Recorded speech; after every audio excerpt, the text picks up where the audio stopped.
सबसे पहले अगर हम केमिस्ट्री की बात कर रहे हैं तो हमें बात करना होगा परमाणु का, यानी कि एटम क्या होता है। अब जैसे मान लीजिए कि आपके पास कोई भी सब्सटेंस है, यानी कि कोई भी आपके पास इस प्रकार से पदार्थ है, तो जो हमारे पदार्थ होते हैं, जो भी हमारे सब्सटेंसेज होते हैं, वह छोटे छोटे कणों से मिलकर के बने होते हैं। इस प्रकार से आप देख सकते हैं, इसके भीतर ये छोटे छोटे कण आपस में जुड़े होते हैं और इन्हीं छोटे छोटे कणों को हम लोग कहते हैं परमाणु। और इसके बारे में सबसे पहले डाल्टन महोदय ने 1803 में बताया कि जो भी हमारे सब्सटेंस होते हैं वह छोटे छोटे कणों से मिलकर के बने होते हैं। तो आपको इतना याद रखना है, अगर आपसे कभी पूछा जाता है कि पदार्थ छोटे छोटे कणों से मिलकर के बना है, यह किसने कहा था या किसने बताया था, तो ये हमारे होंगे डाल्टन। 1803 में इन्होंने इसके बारे में बताया था। अब हम लोग आगे चलते हैं और जिस परमाणु को अभी हमने यहाँ पर अंदर देखा छोटा सा, इस परमाणु को हम थोड़े बड़े लेवल पर देखेंगे, यानी कि इसके पूरे स्ट्रक्चर को देखेंगे कि किस प्रकार का स्ट्रक्चर हमारे इस परमाणु का होता है। तो देखिए, अब यहाँ पर हमने बड़ा सा कर दिया इसके साइज को, तो ये हमारा है परमाणु। परमाणु के भीतर एक हमारी संरचना होती है जिसे हम लोग कहते हैं नाभिक, यानी कि न्यूक्लियस। ये जो हमारा परमाणु है उसके भीतर एक सघन जो क्षेत्र होता है, इसे हम लोग कहते हैं नाभिक। और आपको याद रखना है कि जो हमारे परमाणु का संपूर्ण भार होता है, जो वेट होता है, वह इसी नाभिक में होता है। तो ये बातें आपको याद रखनी है। नाभिक के अंदर दो सब्सटेंस पाए जाते हैं, दो हमारे छोटे छोटे अणु पाए जाते हैं, जिन्हें हम लोग कहते हैं, एक को प्रोटॉन और दूसरे को कहते हैं न्यूट्रॉन। प्रोटॉन के सामने मैंने प्लस साइन रखा है और प्रोटॉन को मैंने रेड कलर में लिखा है। तो आपने अगर डीसी बैटरीज को देखा होगा तो आपने देखा होगा कि जो हमारा रेड कलर होता है वो डिनोट करता है प्लस साइन को, और जो ग्रीन कलर होता है वो हमारे माइनस साइन को डिनोट करता है। तो इसीलिए मैंने कलर को ऐसे अरेंज किया है कि जिससे आप उसको और बेहतर ढंग से समझ पाएं। तो आपसे अगर पूछा जाएगा कि जो हमारे परमाणु होते हैं उनके नाभिक में कौन कौन से एलिमेंट पाए जाते हैं, तो इन्हें हम लोग कहेंगे प्रोटॉन और न्यूट्रॉन। प्रोटॉन हमारा पॉजिटिव होता है और न्यूट्रॉन हमारा होता है उदासीन, लेकिन सबसे ज़्यादा खतरनाक भी होता है न्यूट्रॉन। कैसे, अभी हम लोग आगे देखेंगे। जो हमारा यह प्रोटॉन होता है, यही हमारे किसी परमाणु की परमाणु संख्या होता है। यानी कि अगर आपसे पूछा जाए कि परमाणु संख्या क्या है, एटॉमिक नंबर क्या है, तो आप लोग बताएंगे कि किसी भी हमारे परमाणु में जो प्रोटॉनों की संख्या होती है उसी को हम लोग परमाणु संख्या या एटॉमिक नंबर कहते हैं। इसके बाद में जो ये परमाणु का आप बाहरी स्ट्रक्चर देख रहे हैं, इसमें जो हमारा एक एलिमेंट पाया जाता है, इसे हम लोग क्या कहते हैं, इलेक्ट्रॉन। इसे हम के लोग क्या कहते हैं, इलेक्ट्रॉन। और ये मुख्य रूप से मैंने इसको ग्रीन कलर में लिखा है, तो इसका मतलब इस पर ऋण आवेश होता है, यानी कि नेगेटिव चार्ज इस पर होता है, और इसे हम लोग क्या कहते हैं, इलेक्ट्रॉन। तो अब आप समझ गए होंगे कि जो हमारा परमाणु होता है वह मुख्य रूप से तीन चीजों से मिलकर के बनता है। पहला हमारा हो गया प्रोटॉन, दूसरा हमारा हो गया इलेक्ट्रॉन, और तीसरा हमारा हो गया न्यूट्रॉन। तो ये आपको याद रखना है। एक छोटी सी चीज यहां पर और बताना चाहूंगा। यहां पर आपके सामने एक एलिमेंट है जो कि हमारा है नियान, और यह एक अक्रिय गैस है। तो आप में से बहुत सारे लोगों ने इसके बारे में पढ़ा भी होगा। अब इस प्रकार से कई बार आपको देखने को मिलता होगा, इस प्रकार से स्ट्रक्चर आपको देखने को मिलता है, यानी कि इसके बॉटम साइज पर आपको 10 दिखेगा और ऊपर 20 लिखा है। तो इसमें जो यनी है वह उस परमाणु का सिंबल है, यानी कि वह रिप्रेजेंट कर रहा है उस परमाणु को। उसके बाद में जो आपको इस साइड में मिल रहा है, यह उसका परमाणु क्रमांक है, यानी कि परमाणु संख्या, एटॉमिक नंबर को रिप्रेजेंट कर रहा है। और जो ये हमारा 20 लिखा हुआ है, यह परमाणु भार यानी कि एटॉमिक वेट को रिप्रेजेंट कर रहा है। तो ये चीजें आपको याद रखनी है। जो बीच में हमारा होता है वह परमाणु प्रतीक होता है। इसके अलावा जो आपको ऊपर दिख रहा है वह हमारा परमाणु भार है, और इसके अलावा जो हमारा 10 है ये परमाणु क्रमांक है। एक बात और आपको याद रखनी है कि जो हमारा प्रोटॉन है नाभिक के अंदर, और जो हमारे इलेक्ट्रॉन होते हैं बाहरी कक्षाओं में, आपको याद रखना है कि इनकी संख्या किसी परमाणु में बराबर होती है, यानी कि प्रोटॉन इक्वल टू इलेक्ट्रॉन। और यही हमारे इलेक्ट्रॉन होते हैं जो ये बाहरी कक्षा आप देख रहे हैं, इसमें इस प्रकार से चक्कर लगाते रहते हैं। तो ये चीज़ें भी आपको याद रखनी है। तो यहाँ तक आई थिंक आपको कोई डाउट नहीं होगा। अगर डाउट होता है तो आप लोग कमेंट सेक्शन में पूछ सकते हैं। अब हम लोग कुछ महत्वपूर्ण तथ्यों के बारे में आइए बात कर लेते हैं, जिनके बारे में डिस्कस किया। सबसे पहले हमने बात की प्रोटॉन की, तो ये आपको रेड कलर में दिख रहा है, इसका मतलब पॉजिटिव चार्ज। तो प्रोटॉन के बारे में बात करें तो इसकी खोज की थी रदरफोर्ड महोदय ने। किसने? रदरफोर्ड महोदय ने। अभी मैं आपको एक ट्रिक बताऊंगा जिसके माध्यम से आप हमेशा के लिए इसको याद कर पाएंगे। और अगर हम लोग बात करते हैं आवेश की, तो इस पर होता है ऋण आवेश। इस पर क्या होता है, सॉरी, धन आवेश होता है। जो हमारे प्रोटॉन होते हैं धन आवेश होता है, और मुख्य रूप से यह एक स्टेबल पार्टिकल होता है, यानी कि यह एक अस्थायी कण होता है। तो ये चीज़ें आपको प्रोटॉन के बारे में याद रखनी है। अगला हमारा हुआ इलेक्ट्रॉन। तो जैसा कि मैंने इसको ग्रीन में रखा है, तो ये आप लोग समझ सकते हैं कि ये हमारा ऋणावेशित होता है या नेगेटिव चार्ज इस पर होता है। तो खोज इसकी की थी जे टॉमसन ने। और अगर हम इसकी बात करें तो यह भी हमारा एक अस्थायी कण होता है। उसके बाद में अगला हमारा है न्यूट्रॉन। न्यूट्रॉन की अगर हम बात करते हैं तो खोज इसकी की थी जेम्स चैडविक ने। किसने? जेम्स चैडविक ने न्यूट्रॉन की खोज की थी।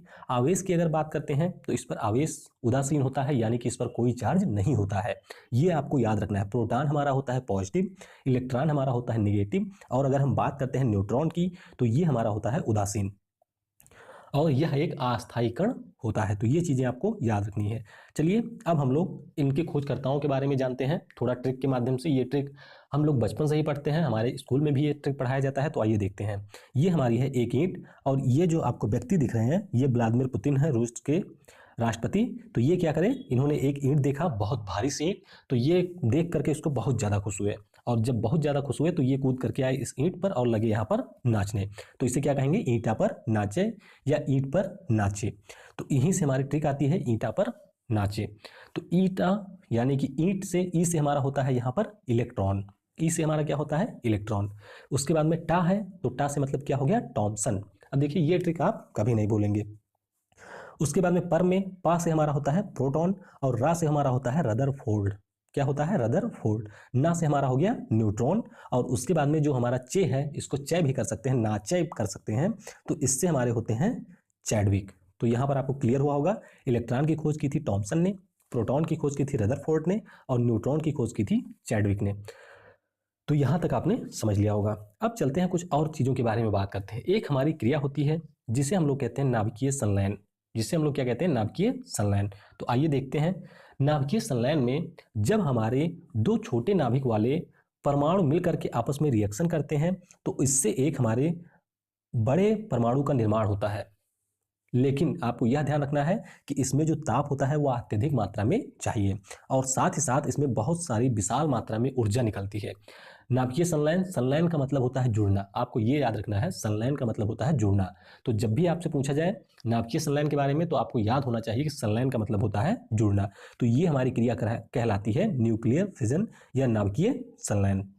इसमें क्या होता है कि दो जो हमारे छोटे नाभिक होते हैं उनके आपस में जुड़ते हैं और एक हमारे बड़े नाभिक का निर्माण होता है। हालांकि यह बहुत बड़ा नहीं होता है। मुख्य रूप से नाभिकीय संलयन में दो हमारे हाइड्रोजन के एटम होते हैं और ये आपस में जुड़ते हैं और हीलियम बनाता है। हीलियम जो कि एक अक्रिय गैस होता है। यह क्रिया जो आप यहाँ पर देख रहे हैं यह पृथ्वी पर करवाना संभव नहीं है, क्योंकि मैंने आपको बताया कि इसके लिए जरूरत होती है अत्यधिक तापमान की। तो इसीलिए यह कभी भी हमारे पृथ्वी पर संभव नहीं होता है।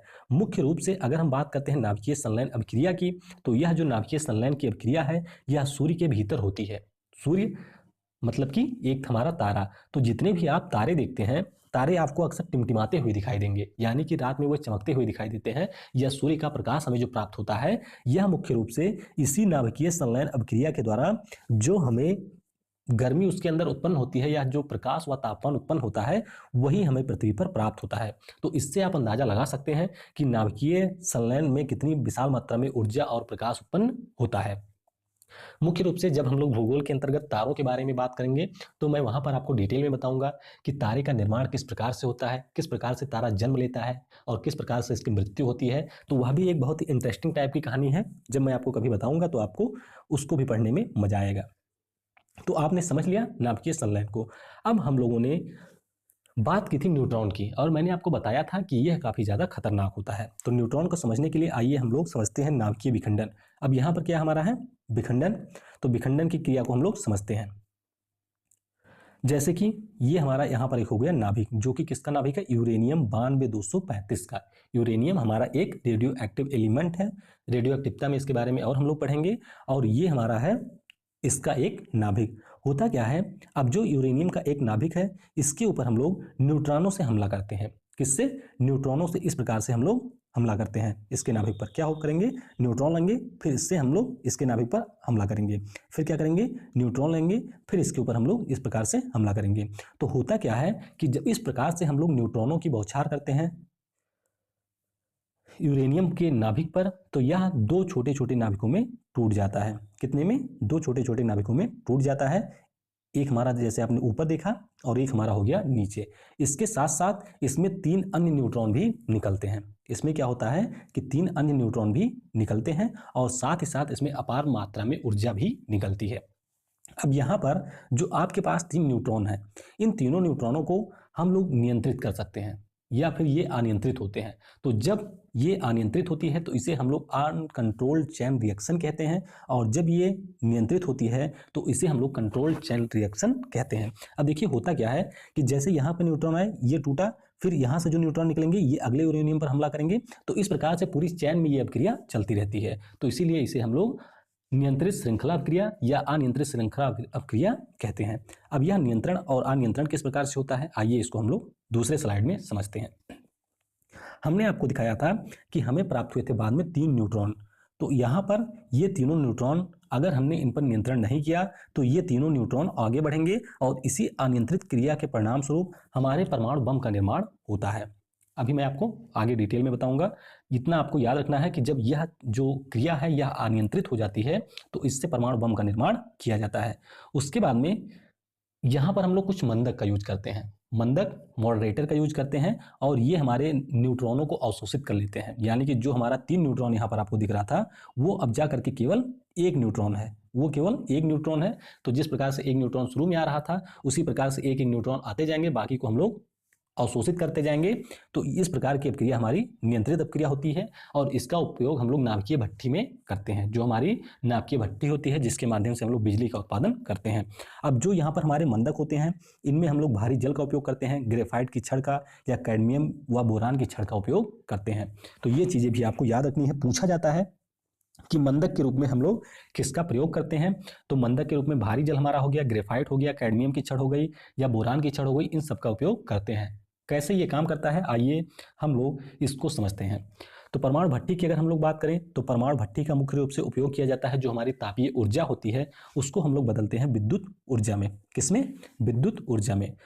इसमें मुख्य रूप से प्रयोग किया जाता है यूरेनियम का, इसके साथ साथ इसमें कभी कभी प्लूटोनियम का या थोरियम का भी प्रयोग किया जाता है। ये सारे हमारे रेडियो एक्टिव एलिमेंट हैं। और आपको याद रखना है कि जो हमारी परमाणु भट्ठी होती है वह नियंत्रित यानी कि कंट्रोल्ड चैन रिएक्शन या नियंत्रित श्रृंखला अभिक्रिया पर संचालित होती है।